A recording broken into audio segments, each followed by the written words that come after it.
Hey everyone, welcome. This video is a quick but comprehensive overview of your final essay guidelines for all of the literature courses I teach here at RCU. So whether you're in early American literature, modern, late American literature, or the same but British literature, regardless, this applies to you. So let us dive straight in.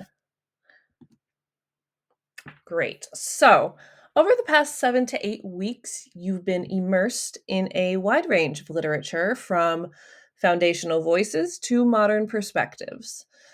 Through your final essay, your task is to explore how your chosen text either exemplifies or rejects the values of its literary movement and what this reveals about the identity of this course's culture and the literature range. You've got options on how to achieve this, so let's walk through them.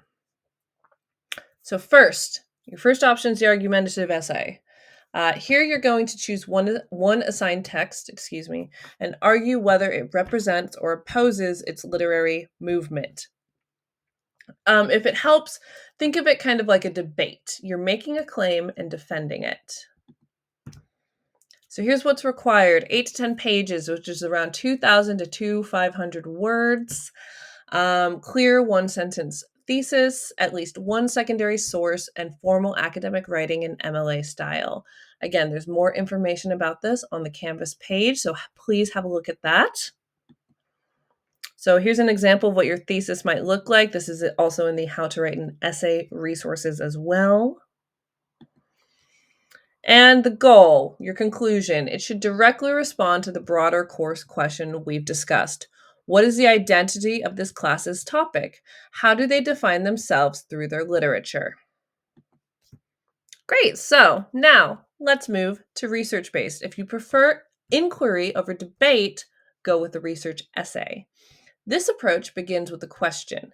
You'll investigate how your selected text might exemplify or reject its movement and what that says about literary identity. So here's what's required.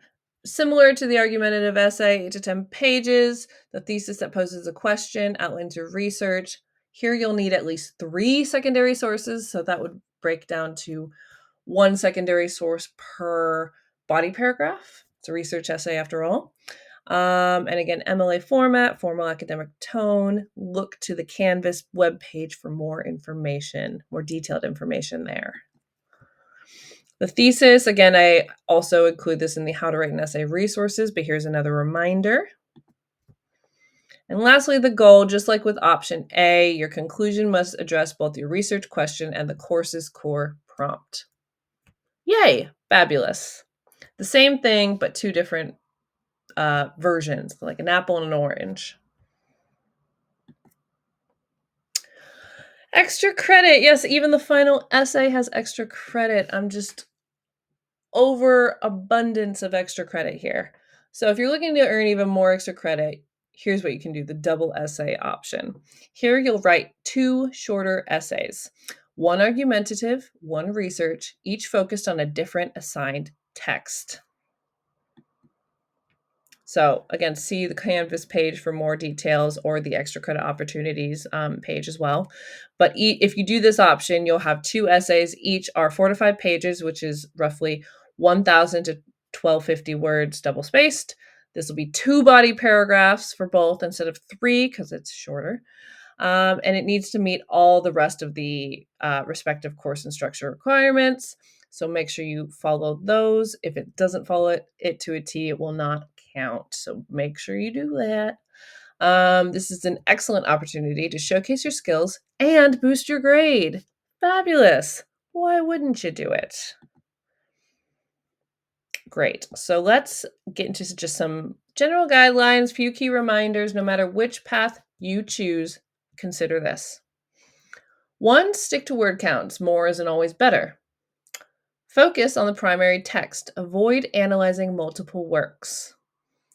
MLA format is required. This will be 12-point, Times New Roman, double-spaced, 1-inch margins, number your pages with your last name, etc. Proper grammar and academic structure are non-negotiable. So again, this is all on Canvas, but here is another reminder. And overall, just remember that this isn't just an essay, it's more of a final project. Get working on it early as possible. Treat it as a culmination of your work this term and keep me engaged in it if you need assistance. That's what I'm here for. All right, so final essays are going to be due Friday, the last day of class, right before midnight on Canvas. Submit your document titled with your first name, your last name, underscore final essay. And again, optional, there's an optional assignment that you can choose if you would like to. I'd highly suggest you do. But you can submit your thesis statement from the beginning of class, to the Monday of week 8 before midnight. You could submit that within that time for feedback. You can only submit once, but it's a great chance to receive guidance or even extra credit. Again, so much extra credit. But back to your final essays, just heads up, the submission window will be open all week 8 instead of just the last day, which is what I used to do in previous versions of this course. I'm opening it up to all week, but if you do submit early, I might grade early. And that grade will be final. So just make sure that when you submit, you're 100% committed to that and you're not going to resubmit in a couple of days. Do you know what I mean? So just keep that in mind. Great. So, if you have any questions, please reach out. Do not wait until the last minute. I beg of you. If you have questions, please reach out early. This is a big assignment, but also a meaningful one. Choose a text that inspired or challenged you and dig into why. That is the main point of this whole essay project. You've got this, and I'm here to help every step of the way. Thank you for watching. Happy writing.